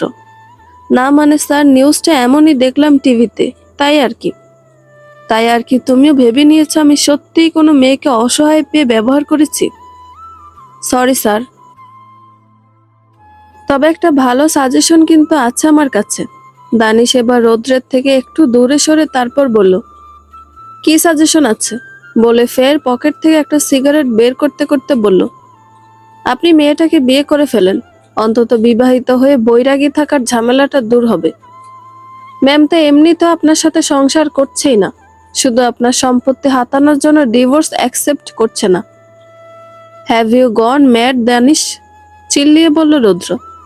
ওই নষ্টা মেয়েটাকে হারাতে আমি আরেকটা ভালো অসহায় মেয়ের জীবন নষ্ট করব, যার একটা নিষ্পাপ বাচ্চাও আছে। দানিশ এবার একটু সাহস নিয়ে রৌদ্রের সামনে দাঁড়িয়ে বলল, দেখুন স্যার, আমি কারো জীবন নষ্ট করার কথা বলছি না। ম্যাম আপনাকে ভালোবাসে না, আপনিও বাসেন না, তবু আপনি দায়িত্ব পালন করার চেষ্টা করেছেন। ম্যাম তো সেটাও করেননি, উল্টো গত 2 বছর ধরে আপনাকে জাতাকলের মতো পিষে যাচ্ছে, আপনাকে পথে বসানোর পুরো প্ল্যান চালিয়ে যাচ্ছে। দানিশের কথায় সত্যতা তো আছে, তবুও এতে হিয়াকে কেন জড়ানো? জীবনে প্রথমবার রৌদ্র কাউকে প্রথম দেখায় আবেগ অনুভব করেছিল, কারো জন্য ভালো লাগা অনুভব করেছিল, যেটা নীলার সাথে এক ছাদের নিচে থাকার পরও কখনোই অনুভব করেনি। কিন্তু তবুও সে নীলার জন্য নিজেকে সৎ রেখেছে সব সময়। কিন্তু নীলা কি করলো শেষ পর্যন্ত? রৌদ্র আর কিছু মনে করতে চাইছে না এই মুহূর্তে। দানিশকে বিদায় দিয়ে সে গাড়ি নিয়ে চলে গেল সেই পাহাড়ে, যেখানে হিয়ার সাথে প্রথম দেখা হয়েছিল। মনটা বড্ড অশান্ত লাগছে তার। কিচ্ছু নেই নিজের বলে তার কাছে, না সংসার, না ভালোবাসার মানুষ। ছিল বাবা মা দুজন, তারাও যেন যুক্তি করে একসাথে দুনিয়া ছেড়েছে তাকে একা করবে বলি। হিয়া নিজ বাসায় আছে, এখানে সাথে একজন নার্সও আছেন রৌদ্রের জোড়াজুড়িতে। রৌদ্র যখন সাংবাদিকদের ভিড় ঠেলে হাসপাতালের ভেতরে গিয়ে হিয়াকে দ্রুত পেছনের গেট দিয়ে স্থানান্তর করে, তখন হিয়া খুব অবাক হয়। আর তখন তার মা বাবাও ছিলেন না হাসপাতালে, তাই রৌদ্রের কথা মতো সেও চলে আসে। তবে তার সাথে নার্সকে দিয়ে দেয় আর ডাক্তার সাথীকেও বলে দেয় যেন তার ট্রিটমেন্ট চালিয়ে যেতে টাইমলি। হ্যালো, সাথে একটা কাজ করে দিবে? কি কাজ বলো? হিয়ার নাম্বারটা একটু দিতে পারবে? রৌদ্র, আমার কাছে ওই মেয়ের নাম্বার নেই। ও আচ্ছা, একটা নার্স গেছে না সাথে, কি যেন নাম? রৌদ্র সংকোচের সাথেই করে প্রশ্নটা। বিপাশা নাম তার। ওই বিপাশাকে কল করে একটু নিয়ে দাও না প্লিজ, খুব জরুরি। ওকে, আমি নাম্বারটা নিয়ে টেক্সট করছি তোমায়। Thank you so much, bye. Roudra, wait, call কেটো না। সাথী বলল, বলো। সত্যি কি মেয়েটার সাথে তোমার কোনো সম্পর্ক আছে? তুমিও একই প্রশ্ন করছো সাথী। তুমি তো শুধু আমার হাসপাতালে একজন ডক্টর নও, আমার পুরনো বন্ধু, বেস্ট ফ্রেন্ডও। তুমি তো সবই জানো। হুম, আমি জানি, তবে একটা কথা বলি, রাগ করো না। মজা করার ছলেই বলল সাথী। কি বলো? মেয়েটা ভারী মিষ্টি দেখতে, কথা বলেও খুব ভালো লেগেছে আমার। রৌদ্র আনমনা হয়ে বলল, হ্যাঁ সত্যিই মিষ্টি, শুধু তার ভাগ্যটাই তার মতো মিষ্টি হয়নি। হতে পারতো, তুমি যদি তার জীবনে থাকতে। রৌদ্রের চকিত ফিরল সাথীর এই কথায়। কি বলছো এসব তুমি? কেন, ভুল বললাম? সঠিক কিছু বলনি, কাষ্ট হেসে বলল রৌদ্র। সে হাসি ফোনের ওপাশে সাথী টের পেল না। আমি হিয়ার সাথে কথা বলেছিলাম কিছু সময়, ওটিতে ডেলিভারির আগে। তখনই জানতে পারি তার বাচ্চার বাবা, মানে তার সে ভালোবাসার কথা, যে ভালোবাসার গভীরতা বিয়ে না করে ফিজিক্যাল হওয়ার মধ্যে খুঁজেছিল, আর বাচ্চা সম্ভব জানতে পেরে সম্পর্ক ভেঙে দেয়। রৌদ্র আর কিছু বলল না, শুনলো না, শুধু বলল, আমি কল কাটছি, তুমি নাম্বারটা নিয়ে আমায় সেন্ড করে দিও, বাই। হিয়া ফ্ল্যাটে আসার পর তার শরীর তেমন একটা ভালো না। নার্স সাথীকেও কল করে জানিয়েছে সে সময়ের অভাবে আসতে পারছে না, তাই কলেই নার্সকে সব বলে দিচ্ছে। সাথী এক ফাঁকে হিয়ার সাথে কথা বলে নাম্বারটাও নিয়েছে। রৌদ্র বাড়ি ফিরে নীলাকে খুঁজে চলছে, কিন্তু সে বাড়ি নেই। আর রৌদ্র ভালো করে জানে সে এখন তার বয়ফ্রেন্ডের বেডরুমেই থাকবে, যে কিনা রৌদ্রেরই আপন চাচাতো ভাই। অনেক ভেবে ঠিক করেছে, না, আর নীলার সামনে এমনিতেই যাবে না।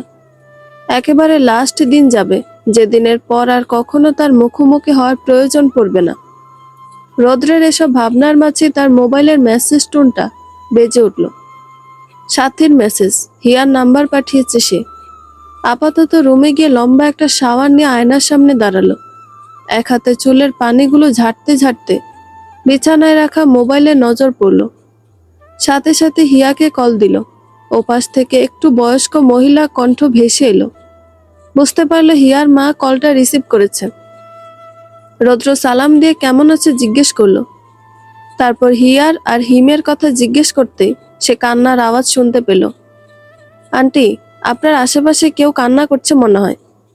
রৌদ্র জিজ্ঞেস করলো হিয়ার মাকে। হ্যাঁ বাবা, হিয়ার শরীরটা খারাপ, সম্ভবত অপারেশনের জায়গায় ইনফেকশন হয়ে গেছে। কি? নার্স কি যত্ন নিচ্ছে না ঠিক মতো? আর আন্টি নার্সকে বলুন ডক্টর সাথীকে কল করে আসতে বলতে।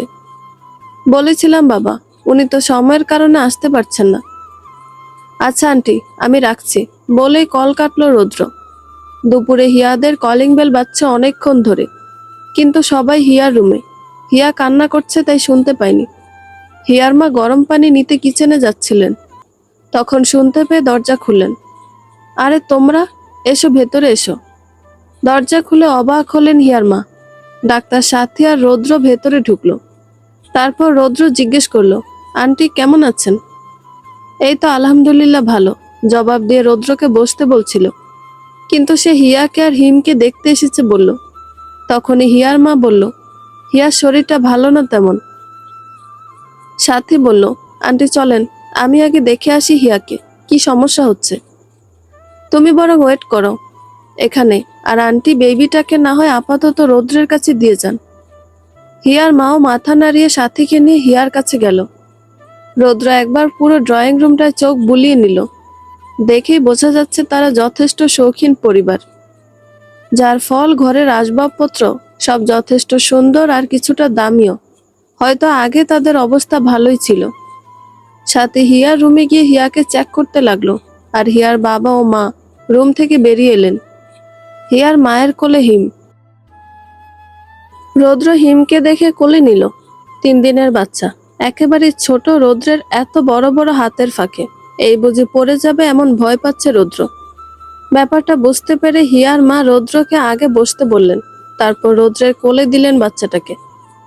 লাঞ্চ টাইম হয়ে এসেছে, তাই হিয়ার মা চটজলদি কিচেনে ঢুকলেন কিছু রান্না করার জন্য। ঘরে রৌদ্র, ডক্টর সাথী দুজনেই মেহমান। তাদের জন্য আর এই প্রথমবার এসেছে, তাই তিনি ফ্রিজ খুঁজে মাংস ছিল অল্প, সেগুলোই নিলেন। বাড়ির পাশের মুদি দোকান থেকে পোলাও চাল আনালেন। তারপর বিরিয়ানি রান্নার প্রস্তুতি নিলেন। এদিকে হিয়ার সিজারের জায়গায় ইনফেকশন হয়ে ব্যথা হচ্ছে, কান্না থামছেই না। ক্ষণে ক্ষণে কান্নার আওয়াজ রৌদ্রের কানেও পৌঁছেছে। তার কেন যেন খুব খারাপ লাগছে হিয়ার কান্না শুনতে। আর সে বাচ্চাটাকে নিয়েও ভয় আছে, কেমন যেন হাতের মধ্যে আটছে না বলে মনে হচ্ছে। তবে বেশ আনন্দের সাথে বাচ্চাটার আঙুল ছুঁয়ে দিচ্ছে সে। এই প্রথম কোনো বাচ্চাকে কোলে নিয়েছে সে, তাই হয়তো এক অন্যরকম অনুভূতি কাজ করছে। সাথী চটজলদি হিয়ার সেলাই জায়গাটা ড্রেসিং করে মেডিসিন লাগিয়ে ব্যান্ডেজ করছে, আর পেন কিলারও খাইয়ে দিয়েছে। হঠাৎ আবারও কলিং বেল বেজে উঠল হিয়াদের। হিয়ার বাবা দরজা খুলে দিতেই অপর্ণা ভেতরে আসলো, হাতে একটা ঝুড়িতে কিছু ফল হিয়ার জন্য এনেছে। কিন্তু সোফায় রৌদ্রকে বসে থাকতে দেখে সে অবাক। তবে বেশি অবাক হয়েছে হিমকে তার কোলে দেখে। তার খুব হাসিও পাচ্ছে। কেমন মেয়েলি ভাবে ধরার চেষ্টা করছে সে বাচ্চাটাকে রাখতে, আবার চেহারায় ভয়ও স্পষ্ট। কি দাদা, কেমন আছেন? অপর্ণার কথায় রৌদ্র একবার তার দিকে তাকিয়ে হালকা হেসে বলল, ভালো আছি, আপনি? আমিও ভালো আছি। বলতে বলতে তিনি ফলের ঝুড়িটা পাশে থাকা ডাইনিং টেবিলে রেখে এগিয়ে এলেন হিমকে কোলে নিতে। রৌদ্র দিয়ে দিল। এতক্ষণে যেন সে হাফ ছেড়ে বাঁচল। বেচারা খুব ভয়ে ছিল, এই বুঝি পড়ে যাবে ভেবে। তা দাদা কেমন আছে? রৌদ্র অরুণের কথা জিজ্ঞেস করলো। হুম, ভালো আছে। আপনি কখন এসেছেন? কিছুক্ষণ আগে। সাথে আসছিল, তার সাথে এলাম। আচ্ছা বৌদি, আমাকে আপনি করে কেন বলেন? আর দাদাই বা কেন বলেন? আমি তো ছোট হব আপনার থেকে। অপর্ণা হেসে বলল, আপনি কত বড় মানুষ, আপনাকে কি বলে সম্বোধন করব বুঝতে পারি না। নাম ধরে ডাকবেন, আমি আপনার ছোট ভাইয়ের মতোই। তুমি করে বললেই খুশি হব। আরেকটা কথা, আমি বড় মানুষ নই। হিয়ার মা 3 কাপ কফি আর 1 কাপ চা নিয়ে আসলেন। তিনি সাথী, নার্স, রৌদ্র আর হিয়ার বাবার জন্য এনেছিলেন। এসে দেখলেন অপর্ণাও আছে, তাই আরো 1 কাপ কফি নিয়ে এলেন। সাথীও ততক্ষণে বেরিয়েছে হিয়ার ব্যান্ডেজ কমপ্লিট করে। সাথী ড্রয়িং রুমে এসে সবার সাথে কফি নিল। কফিতে চুমুক দিতে দিতে রৌদ্রের দিকে তাকালো। আর তার মনে পড়ছে রৌদ্রের সেই চিৎকার, যেদিন সে নিজের সন্তানকে হারানোর কথা জেনেছিল। দুপুর 2টা 45। হিয়ার মা ডাইনিং সাজাচ্ছে। হিয়া, রৌদ্র সোফায় বসা। হিয়ার মা ওদের না খেয়ে যেতে দিবে না বলেছে। অগত্যা তাদের বসতেই হলো। আর রৌদ্র চাইছিল যাওয়ার আগে হিয়ার সাথে একটু কথা বলে যেতে। খুব মন চাইছে তার। হিয়া এখন ঘুমে। নার্স বাচ্চাটাকে ঘুম পাড়াচ্ছে। টেবিল সাজানো হয়ে গেলে হিয়ার মা, রৌদ্র, সাথী, হিয়ার বাবা আর নার্সকেও ডাকলেন খাবার খেতে। অরুণ অপর্ণাকেও বলেছিলেন, কিন্তু গরুর মাংসের বিরিয়ানি বলে তারা খেতে পারবে না, তাই অন্য একদিন অন্য কিছু দাওয়াত নিবে। সবাই খেতে বসেছে। নার্স একটু ইতস্তত করছিল এমডির সামনে বসে খেতে। রৌদ্র বুঝতে পেরে নিজে থেকে তাকে ডেকেছে। রৌদ্র আজ বহুদিন পর তৃপ্তি সহকারে খেলো। বিরিয়ানি তার ফেভারিট, মায়ের হাতের। কিন্তু মা মারা যাওয়ার পর কখনো বাসায় কেউ রান্না করেনি। কাজের লোকের রান্না তার কখনোই তেমন পছন্দ ছিল না। আর নীলাও রান্না করতো না কখনো। রৌদ্রের খাওয়া দেখে সবাই বুঝতে পারলো তার খাবারটা খুব পছন্দ হয়েছে। সবার খাওয়ার মাঝেই হঠাৎ রৌদ্রের একটা কল এলো। কলটা করেছে দানিশ। কল রিসিভ করতে ওপাশ থেকে যা শুনলো, এতে করে রৌদ্রের চোখ মুখ খুশিতে উজ্জ্বল হয়ে এলো। সবাই তার দিকে তাকিয়ে কিছু বুঝতে পারল না, তবে আন্দাজ করলো কিছু। হাত ধুতে ধুতে রৌদ্র সাথীকে বলল, তুমি কি একটু তোমার গাড়িটা দিতে পারবে? It's urgent. সাথী বা হাতে পার্স থেকে চাবিটা নিয়ে এগিয়ে দিয়ে বলল, hope everything will be fine, bye. Roudra সবার থেকে বিদায় নিয়ে বেরিয়ে গেল। বাহ, অসাধারণ। এতদিনে তোমার কাজ শেষ হতে চলল দানিশ। রৌদ্র প্রশংসা করছে। এটা কোন কথা স্যার? কাজ শেষ হয়ে গেলে খাবো কি, চলবো কিভাবে? মুখটা গম্ভীর করে বলল দানিশ। তুমি যে কি করে ডিটেকটিভ হয়েছ, আমার ভাবতেই অবাক লাগে। আমার কথার অর্থ, আমার জন্য যে কাজটা করলে সেটা শেষ হচ্ছে। দুনিয়ার সব কাজ তো আর শেষ হয়ে যাচ্ছে না। ও হ্যাঁ স্যার, তা ঠিক। তবে স্যার, এই প্রমাণগুলোই মনে হয় যথেষ্ট হবে না ম্যামকে আপনার লাইফ থেকে সরানোর জন্য। রৌদ্র এবার একটু চিন্তিত হয়ে বলল, তোমার কি মনে হয় আমাদের আরো কিছু করতে হবে? রোজ কত শত ডিভোর্স হয়ে যাচ্ছে, এত তো কারণের প্রয়োজন হয় না। তাহলে আমার বেলায় একটা মিথ্যে সম্পর্ক শেষ করতে এত কাঠখড় পোড়াতে হচ্ছে কেন? এমনটাই হয় স্যার, দুনিয়া বড়ই অদ্ভুত। আচ্ছা দানিশ, বাবা মায়ের খুনের কেসটা কত দূর এগুলো? আমি চাই নীলার সাথে সাথে ওই কেসটাও সলভ হয়ে যাক। অনেকটা সময় ধরে ফ্রেশ একটা নিঃশ্বাস নিতে পারছি না। দানিশ আর রৌদ্রের কথার মাঝে দানিশের একটা মেসেজ আসলো, যেটা দেখার পর দানিশের চোখ দুটো বড় হয়ে রসগোল্লার মতো হয়ে গেছে। রৌদ্র দানিশকে এমন দেখে প্রশ্ন করলো, কি হয়েছে? স্যার, আপনার ভাগ্যটা বোধহয় এবার আপনার মনের সাথে মিল রেখে চলতে চাইছে। কি বলছে এসব? আর কিসের মেসেজ এসেছে তোমার? দানিশ মোবাইলটা এগিয়ে দিল রৌদ্রের হাতে। দেখে তারও অবাক হওয়া শেষ নেই। এ যেন মেঘনা চাইতে বৃষ্টির আগমন ঘটল। রৌদ্র বাড়ি চলে গেল দানিশের থেকে বিদায় নিয়ে। ভেবে নিয়েছে আজ একটা লম্বা ঘুম দিবে। গত 2টা বছরে সে একেবারে ভালো ঘুমোতে পারেনি, তবে এখন থেকে পারবে এই ভেবে সে ফ্রেশ হয়ে রাতের খাবার খেলো। আজ সে বাইরের খাবার খায়নি, মেয়েদেরও কিছু রান্না করতে দেয়নি তার জন্য। নিজে ভাত রান্না করেছে, তবে ভাত একেবারেই নরম হয়ে গেছে। আলু সেদ্ধ আর ভর্তা বানিয়েছে, আর ডাল রান্না করেছে, সাথে ডিম ভাজা। খুব তৃপ্তি সহকারে খেয়েছে। আজ তার মনটা খুব ফ্রেশ। দুপুরে হিয়ার মায়ের রান্না করা বিরিয়ানিটাও খুব মজা করে খেয়েছিল। খাওয়ার পর হঠাৎই হিয়ার কথা মনে হলো, তাই সে একবার দানিশকে কল করে রূপমের খোঁজ নিতে বলল। সে জানতে চায় রূপম এখন কোথায় আছে। অবচেতন মন হয়তো জানতে চায় হিয়ার জীবনে সে কোথায় আছে। দানিশের কল আসতেই জানতে পারে রূপম এখন সিলেটে আছে, তার নিজের বাড়িতে। আর কিছুদিন আগে সে বিয়ে করেছে। কথাটা শুনে যেন রৌদ্রের মনটা আরো বেশি ফুরফুরে হয়ে গেল। ভাবল হিয়াকে একবার কল করবে। যেমন ভাবনা তেমন কাজ। সে হিয়াকে কল করেছে। রাত 10টা বাজে। হিয়া কলটা রিসিভ করতে রৌদ্র হিমের কথা জিজ্ঞেস করলো। হিম ভালো আছে, আর তুমি এখন কেমন আছো? জি ভালো, আপনি কেমন আছেন? এই তো ভালো। তারপর কিছুক্ষণ দুজনেই চুপ। নীরবতা কাটিয়ে হিয়াই বলল, আচ্ছা আপনি কিন্তু এখনো বললেন না আপনি সুইসাইড করতে কেন গিয়েছিলেন? হ্যাঁ বলেছিলাম, অন্য এক সময় বলবো। তা সেই সময়টা কবে হবে? আর 2 দিন পর, যদি বেঁচে থাকি। আল্লাহ আপনাকে দীর্ঘায়ু করুক। হা হা, দীর্ঘ আয়ু দিয়ে কি করব আমি? কি করবেন মানে? বেঁচে থাকবেন, ভালো ভালো কাজ করবেন। তারপর আরো কিছুক্ষণ কথা বলে ফোন রেখে দিল। রৌদ্রের আজ বহুদিন পর মুড ভালো হয়েছে। সে বিছানায় এসে মাত্রই লাইট অফ করে শুয়েছে। হঠাৎই মনে হলো তার পাশে কেউ আছে। ধীরে ধীরে তার বুকের ওপর কেউ উঠে আসছে।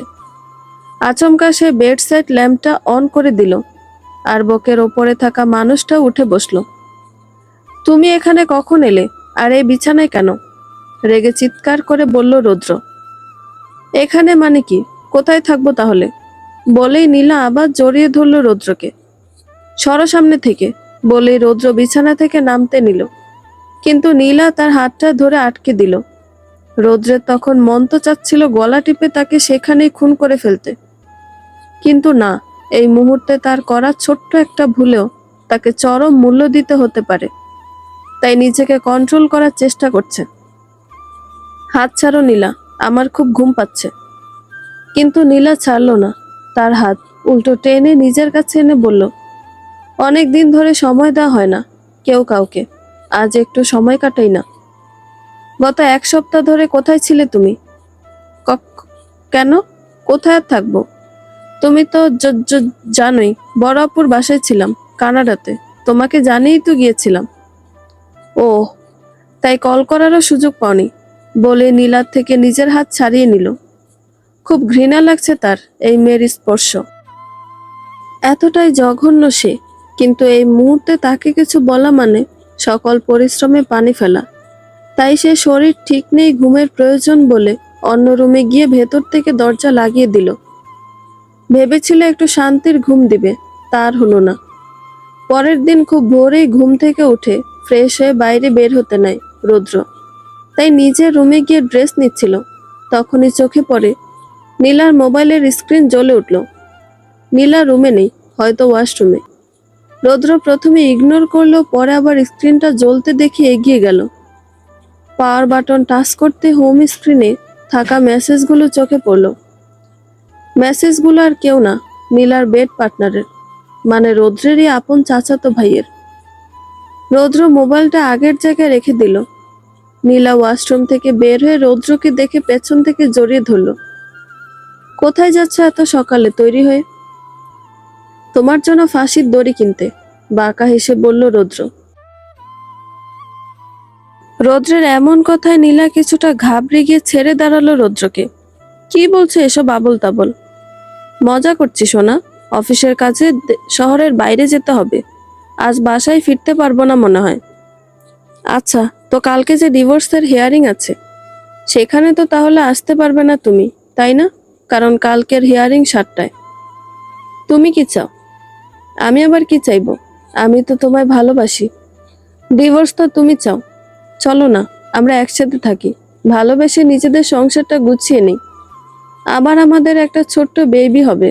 ডিভোর্স কেসটা উইথড্র করে ফেলো না। নীলার মুখে বাচ্চার কথা শুনে চোখ মুখ শক্ত হয়ে আসে রুদ্রের। তবুও নিজেকে শান্ত রাখার চেষ্টা করে দ্রুত নিজের কাপড় নিয়ে ওয়াশরুমে ঢুকে গেল। তৈরি হয়ে সে বাড়ি থেকে বের হয়ে গেল। সাথে আজও হিয়ার চেক আপের জন্য তার বাড়িতে গেল। চেক আপ শেষে হিয়ার পাশে বসে গল্প করতে লাগলো। কথায় কথায় হিয়া জানতে পারলো সাথী রৌদ্রের ফ্রেন্ড, আর রৌদ্র একজন ডক্টর, ইংল্যান্ডে পড়াশোনা করছিল। তবে সে ফাইনাল এক্সামের আগে সব ছেড়ে দিয়েছিল। তার বাবা স্ট্রোক করায় সে দেশে চলে আসে। তারপর হঠাৎই বাবার বন্ধুর মেয়ের সাথে বিয়ে দেওয়া হয়। রৌদ্র মেয়েটাকে পছন্দ না করলেও বাবার মুখের দিকে তাকিয়ে না করতে পারেনি।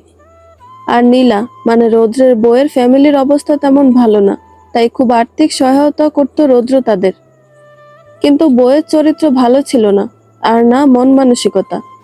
এটুকু বলেই থামলো সাথী। হিয়া অবাক, এই লোকটা এতটা ভালো কি করে বাবা মায়ের খুশির জন্য অপছন্দের মানুষকে বিয়ে করেছে? আমার মতো একটা অপরিচিত মেয়েকে কতটা সাহায্য করেছে, এসবই ভাবছিল হিয়া। তখনই আবার সাথী বলল, জানো হিয়া, আমার বিয়েতে যখন রৌদ্র তার ওয়াইফকে নিয়ে যায়, তখন সেখানে একটা ছেলের সাথে নীলাকে দেখা যায়, খুবই বিশ্রীভাবে।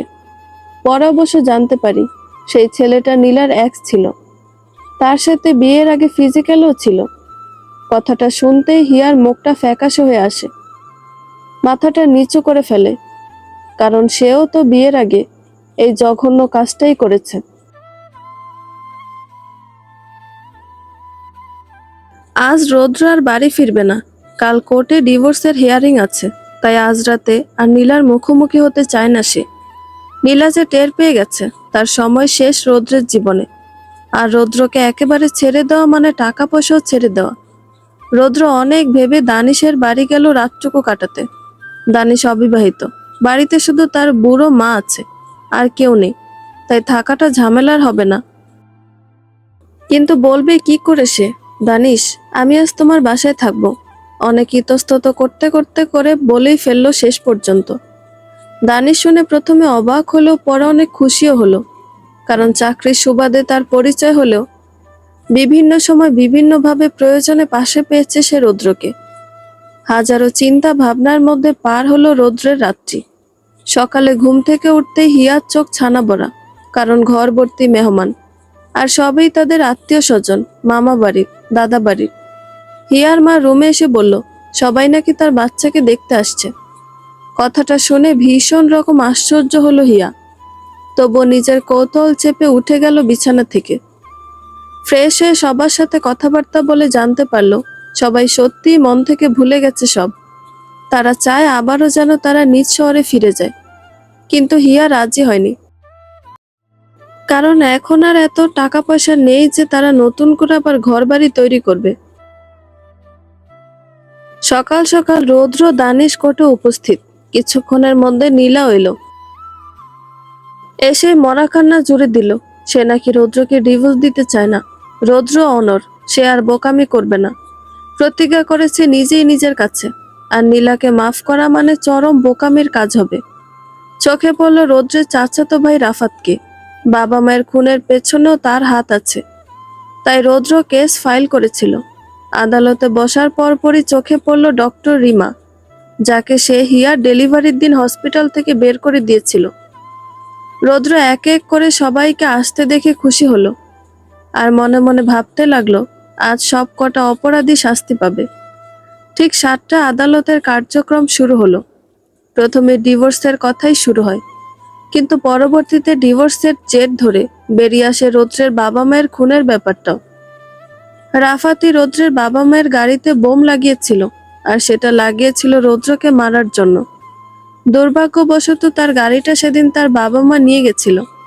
জর্জ আর উকিল সবাই প্রথমে একটু কনফিউজড হয়ে যায়, কিন্তু রৌদ্রের উকিল যথেষ্ট বুদ্ধিমান হয়।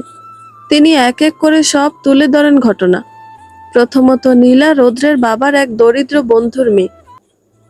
নীলার পরিবারের আর্থিক অবস্থা খুব খারাপ থাকায় সবসময় সহযোগিতা করতেন রৌদ্রের বাবা। আর সে কারণে বন্ধুর ছোট মেয়ে মানে নীলাকে নিজের ছেলের বউ করার সিদ্ধান্ত নেন, যেন ওনার পর ওনার ছেলেও বন্ধুর পাশে থাকেন সবসময়। কিন্তু এখানেও সমস্যার সৃষ্টি হয় নীলার চরিত্রের কারণে। বিয়ের পরপরই সে তার প্রাক্তন রাফাতের সাথে যোগাযোগ শুরু করে। আর বিয়ের পরে নীলা জানতে পারে রাফাত তার হাজব্যান্ড রৌদ্রের আপন চাচাতো ভাই। এদিকে রাফাতও অনেক আগে থেকে রৌদ্রের জানের শত্রু হয়ে বসে আছে সম্পত্তির লোভে। রৌদ্র যখন বিদেশ থেকে চলে আসে একেবারে, তখন থেকে উঠে পড়ে লাগে তাকে মারতে, কিন্তু সুযোগ হয়ে ওঠে না। আর নীলাও খুব লোভী, তাই সেও সম্পত্তির জন্য রৌদ্রকে ছাড়তে চায় না। বিয়ের পর রাফাতের সাথে যোগাযোগ ঠিক রাখে, এমনকি ফিজিক্যালও হয়, যেটা রৌদ্রের অজানা। নীলা প্রেগনেন্ট হয় 3বার। প্রথম 2বার সে মিসক্যারেজের ড্রামা করে অ্যাভয়েড করে নেয়, কিন্তু তৃতীয়বার রৌদ্র জানতে পারে সম্পূর্ণটাই ইচ্ছাকৃত। তারপর থেকে রৌদ্র মানসিকভাবে ভেঙে পড়ে। নীলার পরকীয়ার কথাও জানতে পারে বাড়িরই মেড শিলার মাধ্যমে। আর ডিভোর্স নেওয়ার সিদ্ধান্ত রৌদ্র প্রথমবার নেয় নীলার পরকীয়ার জন্য। পরে জানতে পারে নিজের অনাগত বাচ্চার খুনি সে, কিন্তু সর্বশেষ তার বাবা মায়ের খুনের পেছনেও জানতে পারে রাফাতের সাথে সেও জড়িত। রৌদ্রের উকিল এক এক করে সব বলছে, আর প্রমাণ হিসেবে রাফাত আর নীলার অন্তরঙ্গ মুহূর্তের ছবিও পাওয়া যায়, যেগুলা কিনা রাফাতেরই মোবাইল থেকে পেয়েছে। আর রিমাকেও আসামি হিসেবে ধরা হয়, কারণ সে বিভিন্ন সময় বিভিন্ন রকম ড্রাগস আর নিষিদ্ধ মেডিসিনস দিয়ে নীলাকে হেল্প করেছে রৌদ্রকে মারতে। আর সেই প্রমাণ হিসেবে প্রত্যক্ষ সাক্ষী রিমারি অ্যাসিস্ট্যান্ট নার্স। এক একে যখন সবকিছু প্রমাণ হয়ে যায়, নীলা, রিমা, রাফাত সবাই দোষী সাব্যস্ত হয়। জজ রায় শোনাতে উদ্যত হলে নীলা তখনই জ্ঞান হারায়। সাথীও কোর্টে উপস্থিত থাকায় জজের পারমিশনে সে নীলা চেক আপ করে। জানতে পারে গত 3 মাসে তার পিরিয়ড মিস, আর বাকি সবকিছুই পজিটিভ। রাফাতের 14 বছরের জেল হয়। রিমারও ডক্টর লাইসেন্স বাতিল করে দেওয়া হয়। নীলার আর রৌদ্রের ডিভোর্স কেসের শুনানি 1 সপ্তাহের জন্য পিছিয়ে দেওয়া হয়। হসপিটালে টেস্ট করানোর আর সেই রিপোর্ট কোর্টে জমা দেওয়ার আদেশ দেয় জজ। দুপুর 2টা। রৌদ্র বসে আছে সাথীর চেম্বারে, পাশে দানিশ আর রৌদ্রের উকিল। সবারই মুখে চিন্তার ছাপ, শুধু উকিলের মুখে তেমন চিন্তার ভাঁজ দেখা গেল না। রৌদ্র একবার সাথী আর দানিশের দিকে তাকিয়ে উকিলের দিকে তাকালো, কিছু একটা বলার জন্য মাত্রই মুখ খুলছিল। এমন সময় রৌদ্রের ফোনটা বেজে উঠল। স্ক্রিনে ভেসে ওঠা নামটা দেখে যেন তার মুখের হতাশা ভাবটাই কেটে গেল। রৌদ্র, রৌদ্র, রৌদ্র।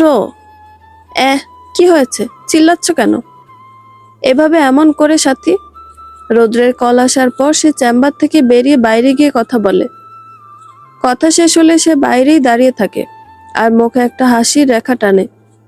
রৌদ্রের দেরি দেখে দানিশ, সাথী, উকিল সবাই একটু বিরক্ত হয়, আর সাথী বাইরে আসে তাকে ডাকতে।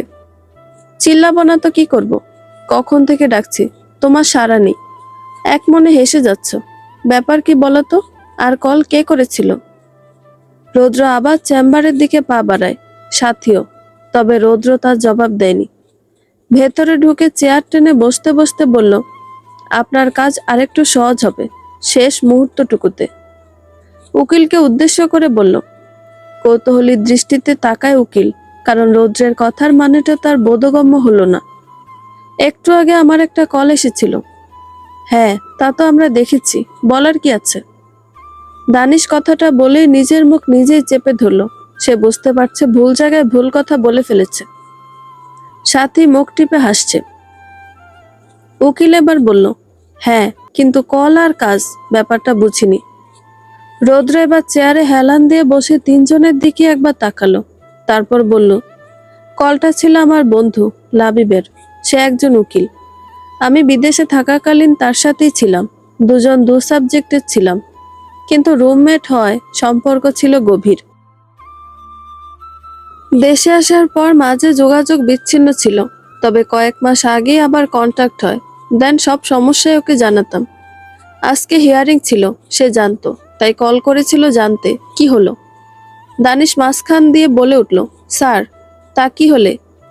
বোকা বোকা ফেস করে। এই, ওনাকে ডিটেকটিভ কে বানিয়েছে বলো তো? সাথে একটু চেঁচিয়ে বলল। রৌদ্র বলল, উফ, থামো তো আগে, পুরো কথা শোনো। দানিশ মেয়েলি ভাবে মুখ ফুলিয়ে রৌদ্রের কথায় মনোযোগ দিল। রৌদ্র আবার বলা শুরু করলো, আমি ওকে সব জানিয়েছি। ও বলল ঝামেলা সব শেষ হলো, ডিভোর্সে প্রবলেম ক্রিয়েট করতে পারে প্রেগনেন্সি, যেহেতু আমি 2 মাস আগ পর্যন্ত নীলার সাথে সবকিছু ঠিক করতে চাইছিলাম। তো বলেই থেমে গেল রৌদ্র। সাথী আর উকিল দুজনেই বুঝে গেছে রৌদ্র কি বোঝাতে চাইছে, কিন্তু দানিশ বোকার মতো প্রশ্ন করে উঠল, তো কি স্যার? দানিশের প্রশ্নে সাথী চোখ দুটো বড় বড় করে ফেলল, আর উকিল রাগী লুকে তাকালো।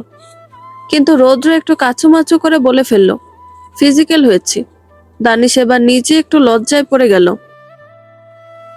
আর সাথী এখনো বিড়বিড় করছে, কেন যে এসব আনমেরিড ছেলেগুলো এমন জব করে, জাস্ট ডিসগাস্টিং।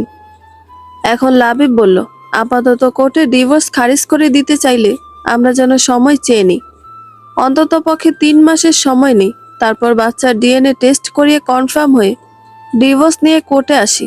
কারণ আমি নিজেও চাই, যদি নীলার গর্ভে আমার সন্তান হয়, তাহলে আমি ওই দুশ্চরিত্রা মহিলার কাছে যেন না থাকি।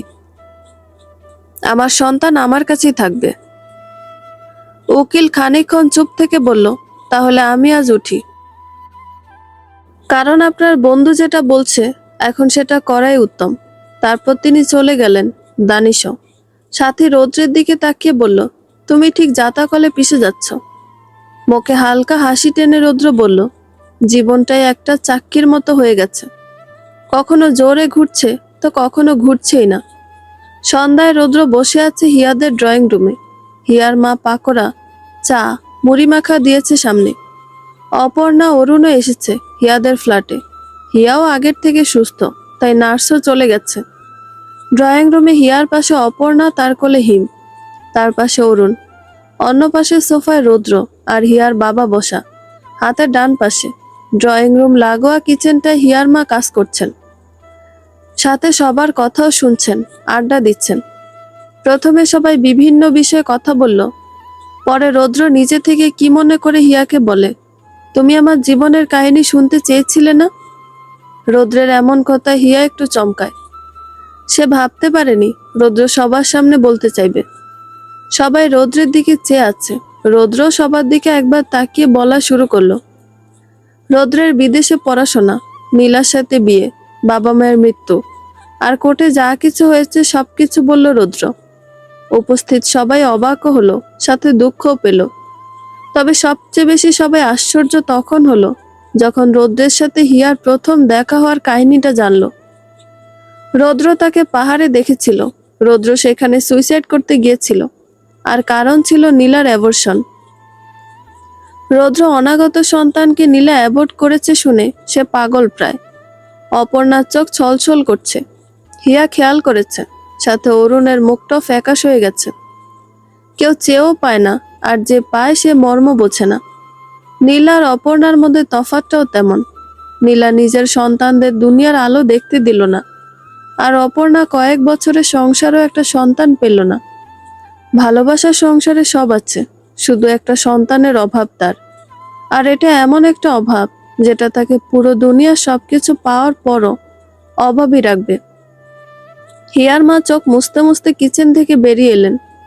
এসে প্রথমে রৌদ্রের মাথায় হাত রেখে বললেন, মন খারাপ করো না, আল্লাহ যা কিছু করেন কোনো না কোনো ভালো কিছু নিহিত থাকে তার পিছে। রৌদ্রের ছলছল চোখ যেন এবার উজ্জ্বল হয়ে গেল। মা মারা যাবার পরে প্রথম কেউ তার মাথায় হাত বুলালো এত মমতার সাথে। হিয়ার মা এবার অপর্ণার সামনে এসে তার থুতুনিটা ধরে মুখটা একটু উঁচু করলেন। তারপর নিজের আঁচলটা দিয়ে তার চোখের কোণে জলের ফোঁটা মুছে দিলেন। আর সাথে সাথে অপর্ণা ওনাকে জড়িয়ে ধরে ঝরঝর করে কেঁদে দিল। সময়টা যেন সেখানেই থেমে গেল। কিন্তু অপর্ণার কোলে হিম ছিল, তার কান্নায় হিম না পড়ে যায় এই ভেবে রৌদ্র উঠে গিয়ে দ্রুত হিমকে কোলে নিয়ে নিল। রাতের খাবার আজ হিয়ার মা খুব আদর করে খাওয়ালেন 3 জন ব্যক্তিকে, রৌদ্র, অপর্ণা আর অরুণকে। যেটা দেখে হিয়ার খুব জেলাসি ফিল হচ্ছে। খাওয়া দাওয়া শেষে সবাই আবার কিছুক্ষণ আড্ডা দিয়ে রৌদ্র চলে যায় নিজের বাড়ি। অপর্ণা অরুণও নিজের ফ্ল্যাটে চলে যায়। হিয়া বিছানায় এসে হিমকে শুইয়ে দিয়ে পাশে নিজেও শুয়ে পড়ে। চোখে ঘুম নেই, বারবার হিমের দিকে তাকিয়ে দেখছে। ছেলেটার গায়ের রং পেয়েছে মায়ের মতো ধবধবে সাদা, চোখটাও মায়ের মতো, তবে নাকটা পুরো তার জন্মদাতা পিশাচ বাবাটার মতো। তার নাকটা দেখলেই মনে পড়ে যায় লোকটার কথা। 4 বছরের সম্পর্কের কোনো মূল্যই ছিল না যার কাছে। হিয়া তার এক পুরনো ফ্রেন্ডের কাছে জানতে পেরেছে রূপম বিয়ে করেছে খুব কোটিপতির এক মেয়েকে। দেখতেও নাকি খুব সুন্দর, আর প্রেম করেই করেছে বিয়েটা। একটা দীর্ঘশ্বাস ছেড়ে চোখ দুটো বন্ধ করে নেয় হিয়া, হয়তো ঘুম ধরা দিবে চেষ্টা করলে সে আশায়। বন্ধুরা, গল্পটি ভালো লেগে থাকলে একটা লাইক করে দিবেন এবং গল্প সম্পর্কে কোনো মতামত জানানোর থাকলে কমেন্ট করতে পারেন। গল্পের বাকি অংশ শোনার জন্য চ্যানেলটি সাবস্ক্রাইব করে পাশেই থাকবেন। ধন্যবাদ সবাইকে, ভালো থাকবেন।